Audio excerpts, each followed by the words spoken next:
Hey there, and welcome back to the Mission Makers podcast. During the season break, we're diving back into some of our favourite moments of season 2, and this week we've put together some of the best insights into Formula One by 3 guests that joined us this season, called Peter Windsor, Mark Jenkins and Catherine Muir, who have more than 80 years combined in the sport. Collectively, they've written books on the subject, they've lectured in some of the world's best universities, they've presented for Sky Sports, managed Ferrari and Williams, and excitingly, Catherine launched the first female race championship, partnered with F1, the W Series. So in this episode, we'll hear their super high-level insights into how Formula One has changed for the better during the pandemic, thoughts on the current 2021 season, and what businesses can learn from F1. So without further ado, let's dive straight in. There's obviously been a lot of crises that Formula One has faced, along the last few decades. Do you think COVID-19 was one of the worst? And do you think that the sport can survive if the crisis goes on for much longer? Obviously, they've handled it really, really well. They've set, they've really showed an example of how a sport can operate under the circumstances. But from a financial perspective, I suppose you could say we're lucky that the COVID crisis has occurred in the Liberty era, because there can't be many owners of huge sporting franchises with pockets as deep as Liberty Media, and they were digging deep into them to keep the championship alive in 2020. Obviously, they're hoping they don't have to do that again, but I suspect if they have to, they will in 21. So I think we all have to take our hats off to them for doing that and making that championship happen last year, and hopefully it'll be an easier time for all in 21 once the vaccine gets properly underway. I think that Formula One has had many crises over the years, and over the years, they've reacted incredibly well to everything that's gone on around it. And Formula One is about people, just as engineering is really about people. And I can honestly say that I cannot walk down a Formula One pit lane today, on the basis that I can talk to a few people, and not have a couple of conversations without walking away and saying, wow, that guy's brilliant. I wish I had his brain, or I learned a lot from that conversation. It's just full of amazingly sharp people. And I think if you look at the way Formula One reacted to the COVID crisis, almost without thought, really, of just a reflex action of what do we do to make things happen. I think that was a case study for the rest of the world, actually, to follow. And I don't understand why, for example, the British government, I mentioned that because we're in the UK at the moment, I don't understand why the British government didn't say, or have the brains to say, let's just see how Formula One are handling this, and we'll kind of do the same thing. Oh, they're making masks compulsory for everybody from day one. We'll do the same.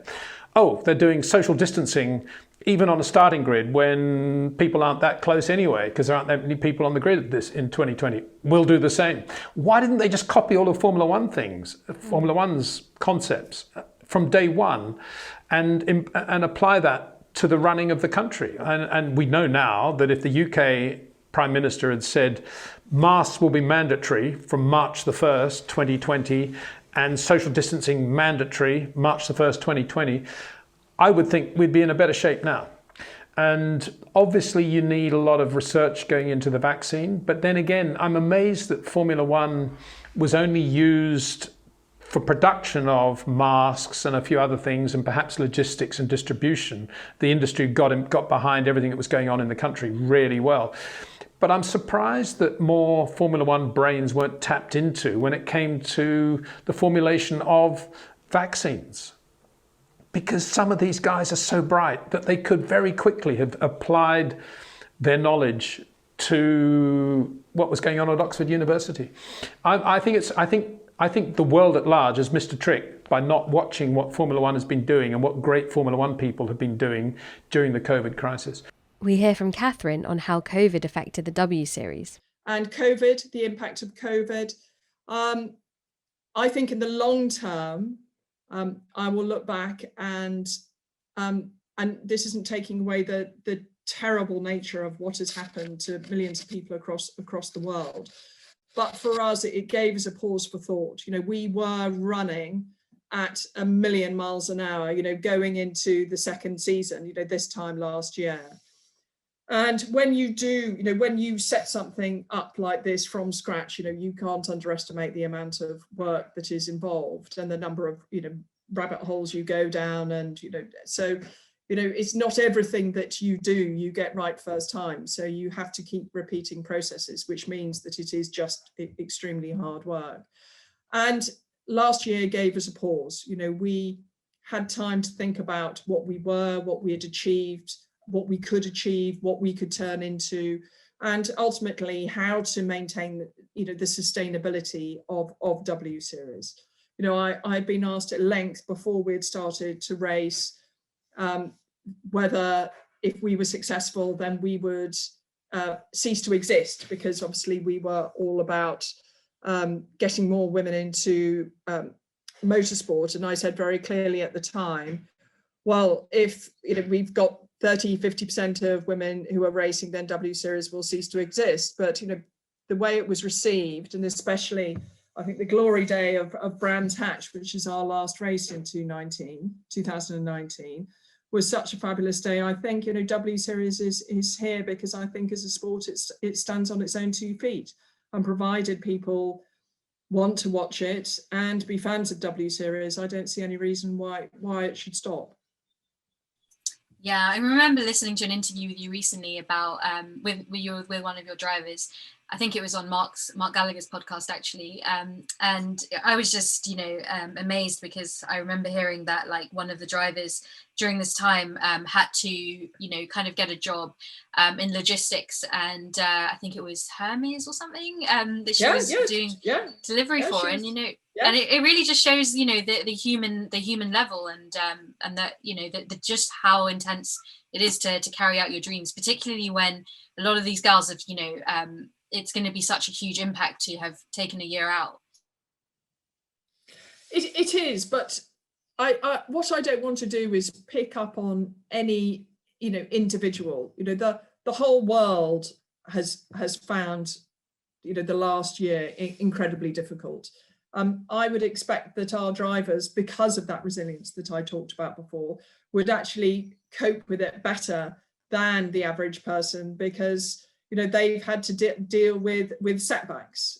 I do remember very clearly one of the most memorable moments of 2020 is when I was at the town hall with the drivers, actually telling them that we weren't going to race in 2020. And their immediate reaction was asking me, was I okay? Am I all right? And not, they weren't thinking of themselves at all. It was absolutely extraordinary. And then there was a lovely counterpoint to that when I told them, they all came onto the same Zoom call for me to tell them that we had done the deal with Formula One that they had done. And their reaction is just another reaction that I couldn't have predicted at all, because they didn't say anything. I was expecting them all to be screaming and shouting and saying, this is great. And I was going, isn't this good news? And I think they were so shocked.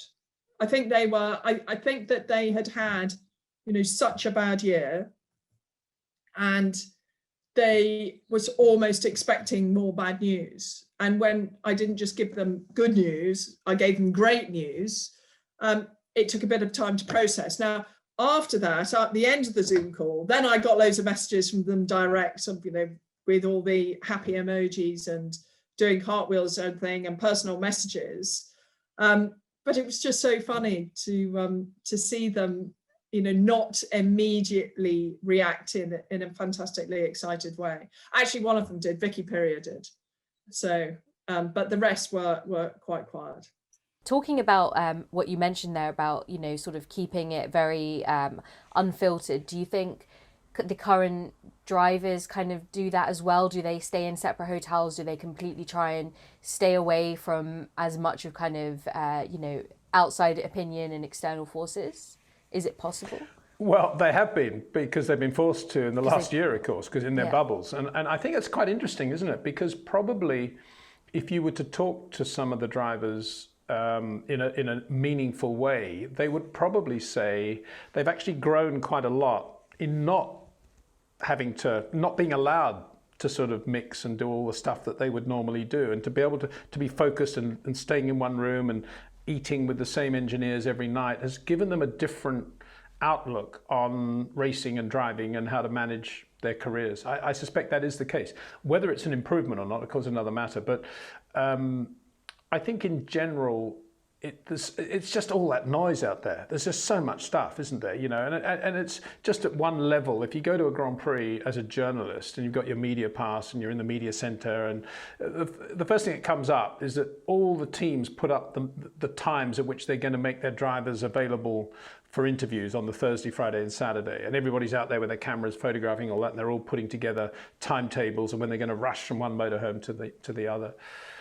And I just think that's completely pointless, because it's not real stuff. It's a very time restricted, clickbaity little window of life. It's not really discovering what a driver is all about. And I stay away from all of that stuff, because I just don't think there's anything to be gained by it. And I don't think that all that rushing around is very good for one's understanding of what is actually going on.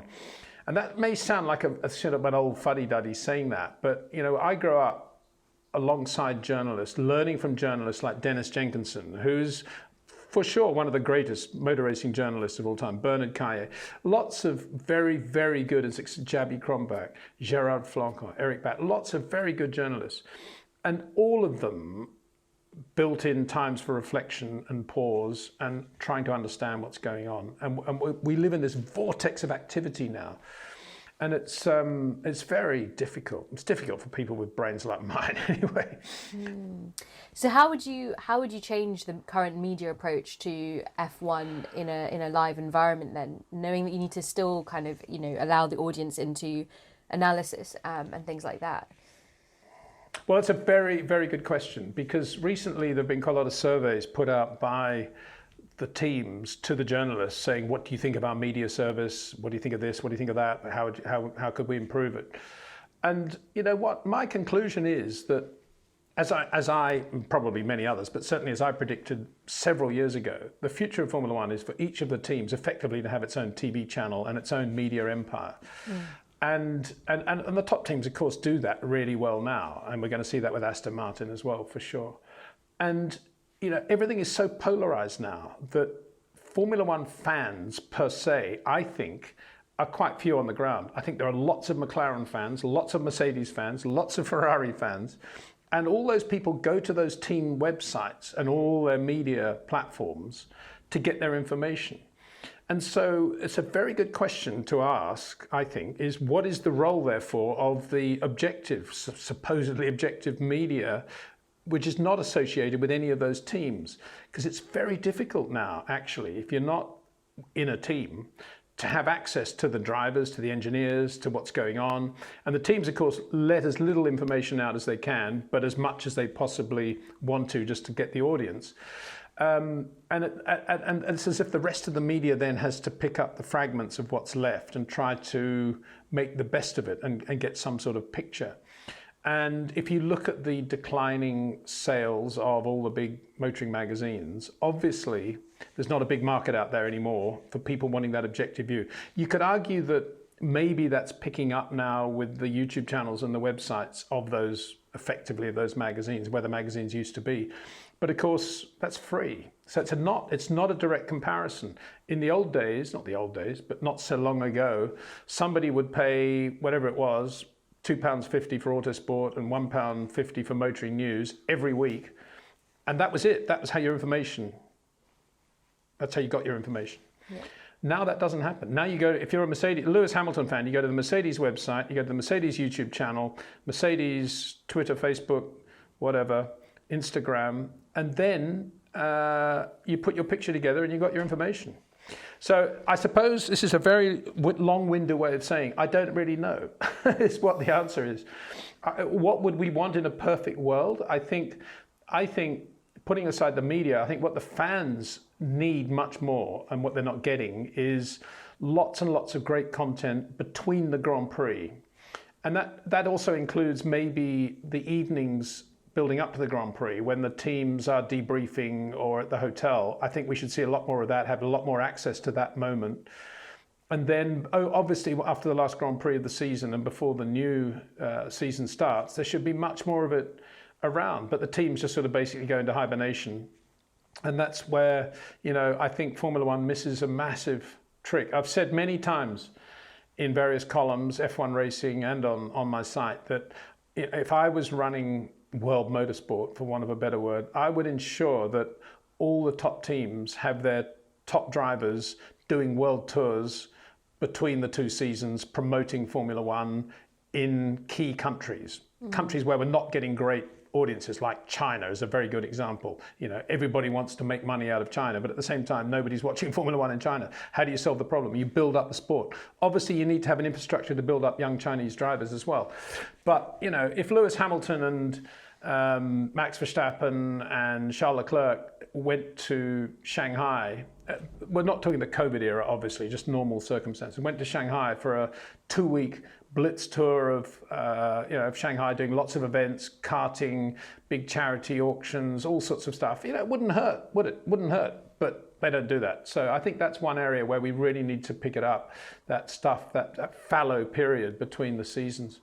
Speaking purely personally, I think being able to chat to drivers when they're relaxed and they haven't got 25 microphones in front of them is something we don't have anymore.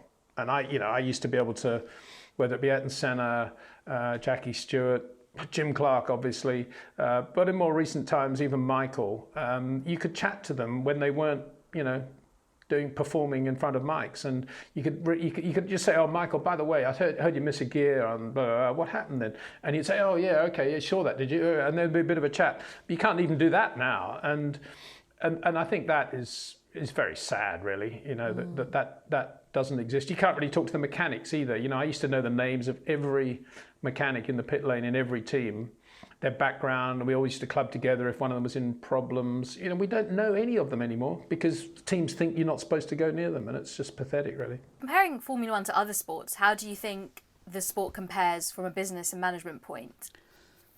Yeah, it's a really good question. That made me think. And I guess for me, the biggest issue is the technology dimension, because I think the technology dimension is so critical in Formula One. You don't tend to see that. You see, in things like cycling, even things like tennis, where clearly the tools that you use are important. But in Formula One, it is such a central use of resource. And that's what makes it different. So for me, it's the technology and the human side working together. And that's what I think makes it so powerful for other organisations to learn from, because many organisations are dealing with these kind of issues. So it's, in our book, we have the quote from Frank Williams, who had this lovely line, for 2 hours on a Sunday, it's a sport, the rest of the time it's business. Because you've got to raise the funding, to pay for the research. You're not just working on developing your car in the current year, you're also working on the car that you're going to race the following year. So there are all these parallel research and development activities that have to be funded and people have to focus on. So I think that's what makes it very different. And it's always had this duality between, is it about technology, is it about entertainment? And that argument still goes on today. And of course, fundamentally, it has to be about entertainment, because if people don't watch it, it won't generate the revenues it needs, and it won't be as interesting, as exciting. So you've got to have the entertainment piece there. But for me, the technology underneath it is a critical part of that. Yeah, definitely, isn't it? Like 10,000 parts in a F1 car, there certainly won't be the same, by the time next season comes around. So it's fascinating, the constant adaptation and the innovation in technology definitely, stands it out from other sports. In your performance pyramid, you discuss a lot about the ways to create winning cultures in an organisation is having that emphasis on communication being face to face, and I definitely agree, it makes such a big difference. And if we could be doing this interview face to face, it would be much more engaging, I think, in a different way. But just talk to me a little bit about the principles of that pyramid, and how maybe have you thought about reevaluating it now in the context of this crisis, and sort of in this crisis, what would your message be to companies that might be paralysed by the current situation? Yeah, I think just a bit of a reflection. I guess the pyramid came to me really as we were working on the third, most recent edition of the book. And I'd been asked to give a presentation at Cranfield to a group of VIPs. And originally, I think I had something like 45 minutes, something like that. So I'd got all these slides prepared and everything. And I was waiting in the big lecture theatre, and it was getting later and later. And in the end, they were so delayed, I had no time to give a presentation. They just said, what's the one thing, we've got 5 minutes.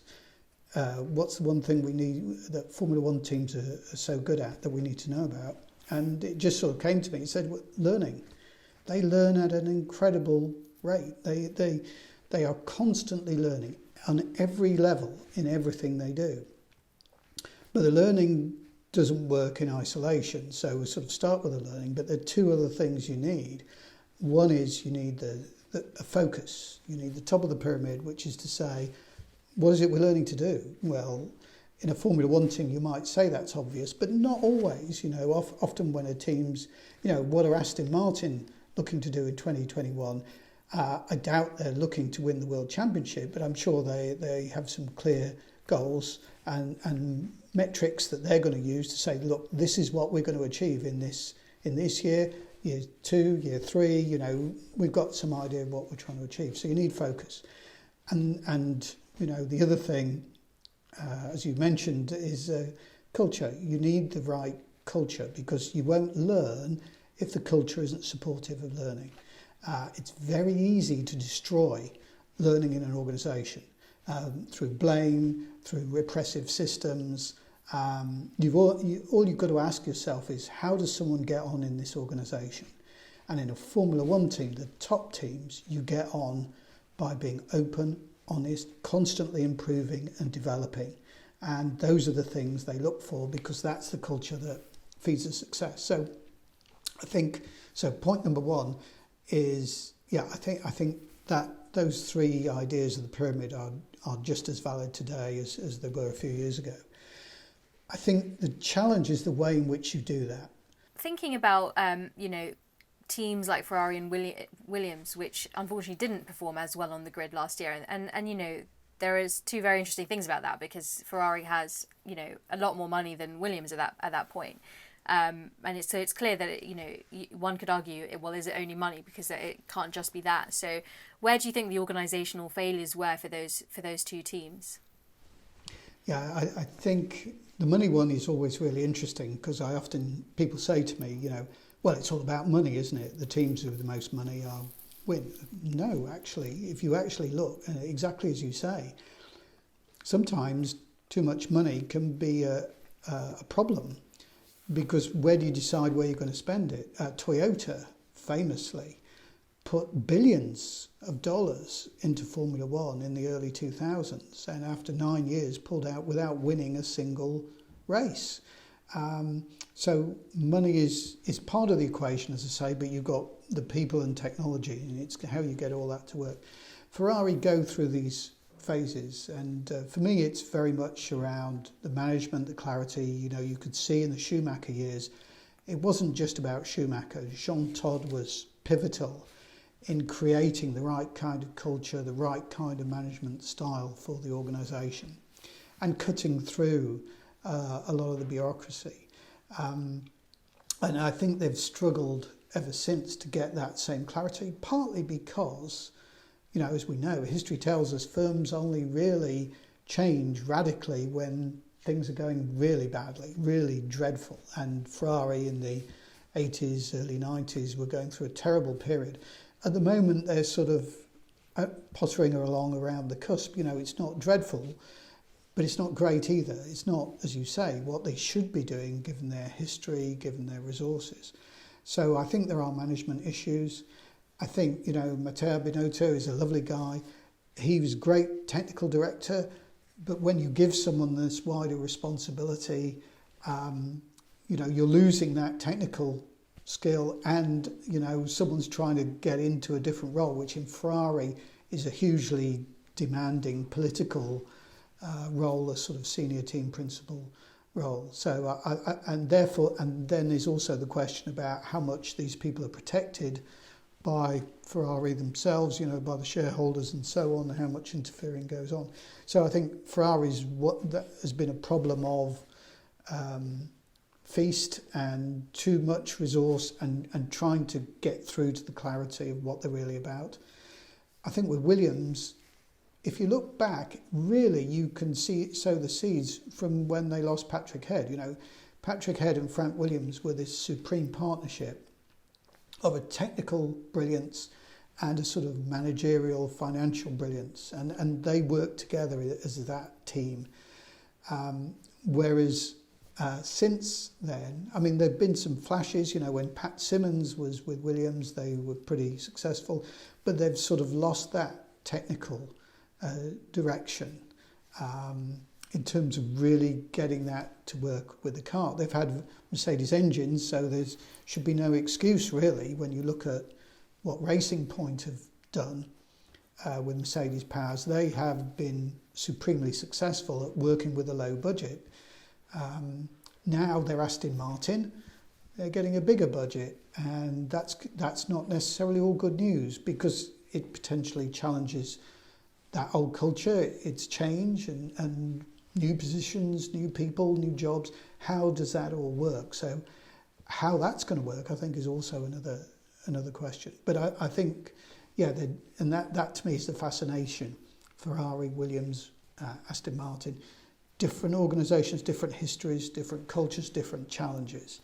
And it's going to be really interesting to see how they play out in the next few years. So it's all about people. You can do a great job in Formula One on a very, very small shoestring budget, by which I mean the bare minimum that you need in order just to go racing and to have a certain number of people around the car and in the design office and the engineering and the machine shop. But it is about people. You can have all the money in the world, the wrong people, and you can fail completely, as BAR proved. And you can have a very small, tight shop, as Force India proved, and still do a great job in recent times. And I think Williams do have money. It appears they have money to spend, which is good. But I think they also seem to be employing good people, getting good people. I mean, Jos Capito seems to be a really good guy. And my feeling is that they will become closer and closer to the Mercedes factory team. I think the new owners see that the future of Williams is going to be closely allied to Mercedes, and obviously if Toto Wolff thinks this is a guy that should be at Williams, maybe he was instrumental in the Jos Capito appointment, I don't know, but if Toto thinks this is a good thing for Williams to do, then I'm sure Williams will just jump to it and do it. And their key obviously is having George Russell, and when George is elevated to the factory team, then they would like to be the next Mercedes young driver team, I would guess. Then the next one, I don't know who it'll be. Maybe Frederick Vesti will be. That'll be his way into Formula One. So I think that's where Williams are going, and I think that's a pretty good thing. I always felt it was a shame that Frank didn't sell to BMW when BMW were offering him a lot of money to buy the team 100% when they were racing with BMW engines, and I felt that was the right time for Frank to have sold. But he was still of the. He still felt, it's my team, I don't want to do it, I want to be the guy. And I remember he was quite derisory of Peter Sauber when Sauber sold out to BMW. And I remember him using the phrase, and Peter wanted to do something, and he said something like, well, Peter, you had no compunction about cashing in when it suited you. Don't come to us now for this or that. And I remember thinking, wow, that's, I haven't heard Frank speak like that for quite a while. And that just summed up Frank's approach to wanting to keep his private ownership of the team. But now, of course, things have changed. Ill health has stepped in, and there've been several years of mismanagement of Williams anyway. So it was time to sell, and I think they seem to be doing a pretty good clinical job. Talking about two more relationships, what do you think the Sebastian Vettel and Lance Stroll relationship is going to be like, and also Nikita and Schumacher? I think Lance Stroll has got the best possible teammate in the other car, because he needs the confidence of knowing that he's capable of winning Grand Prix and maybe even a World Championship. He's got to have that himself, even if nobody else thinks that. It's no point in him racing unless he thinks that way. And he isn't slow. He actually is quite a quick racing driver now. He's developed a lot over the last 2 to 3 years. And every time he's within half a second, or he's actually quicker than Sebastian Vettel, 4 times world champion, that makes Lance look great, and that'll be amazing for his confidence. And I think that'll happen, because I don't think Sebastian is as quick as he used to be, and I think Lance is getting quicker. And I don't think there's anything to lose from Lance Stroll's point of view. It's the teammate made in heaven, because it's one thing to outqualify Sergio Perez, but to outqualify a 4 times world champion, that's a huge thing. And that's why they've done that, I think. And then from Sebastian's point of view, it's, he's just going there with the pure self-belief of 4 times world champion, Grand Prix winner, million times over, give me a good car and I can beat the world. That's how he's thinking. And he's thinking, I'll have a good car because I'll have Mercedes engines and I've got all the money from the Strolls and everything will be great. British team, they know what they're doing, no politics, all the things he'll be saying to himself. But none of those will actually be very helpful the day that the first time Lance Stroll actually out-qualifies him. And that will happen, in my prediction. Not a lot, but I think it will happen. I don't think Sebastian will out-qualify him every race. And then what was the other one? Nikita and Schumacher. I think Nikita Mazepin obviously is very rough around the edges, and we know he's had a lot of aggravation over the last couple of months over stupid stuff he's been doing on social media. I mean, just as I said, if I was running World Motorsport, I'd get the top 3 drivers to do a world tour in all the countries they don't want to go to.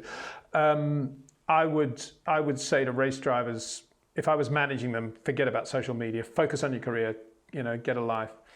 And I think one of Nikita's problems, I'm only guessing here, is that I know his girlfriend, or I don't know if he's still with her, but his girlfriend has a massive social media following. And so he's sort of growing up in that world of social media. And I guess he's just trying to think of how can I get more hits and likes or whatever it is. And get a life, Nikita, forget about it, turn off all the media and just be a racing driver. Because he is actually a pretty fast, aggressive racing driver he's got a lot of rough edges in terms of track craft, but he's very aggressive. And I think that's quite refreshing to see. And I hope that's what happens. I hope Haas or his management are disciplined enough to say, just, don't talk to anybody, get in the race car, work hard and do what you have to do. Mick Schumacher, got a lot of time for Mick Schumacher. I think he's definitely better than people think as a pure physical racing driver. I think he's really good. I think he's got some lovely round edges to his style, a little bit like his dad. I think he's just got the most amazing strength of character, and I can't speak more highly about how important that is. I think Charles Leclerc, same thing. Everything he went through with his dad and other things in his life, in his personal life. And I think the way Mick is this shining beacon of the Schumacher name is just wonderful. And I think he'll go really well. I don't know how well I don't know how good a job Haas will do in getting a lot out of 2 rookies like this. I'd rather see Mick in the second Mercedes or maybe a Williams or a slightly more user-friendly team, perhaps. I don't know. I mean, we'll see. This is the first time Haas have been in this position. They strike me as being a relatively cold sort of team where everything happens correctly, but ultimately get in the car and drive it. But I may be wrong there. I mean, it's so difficult to know really how the teams are without being able to walk in the garage and chat to them for 3 hours, which we're not allowed to do. Thank you guys for listening. Season 3 will be back with a bang in the autumn. Until then, we've got plenty of impactful bonus and bite-sized episodes coming your way. So don't forget to subscribe and share the show with your friends, because it truly means the world to us. And if you're interested in some super cool rewards like virtual DJ lessons with me, signed books from our guests, and exclusive merchandise, then head over to www.patreon.com/Mission Makers to check out how you can start supporting the show for less than what it costs you to fill up your car. So till then, Mission Makers, be safe, be healthy, and be laser focused.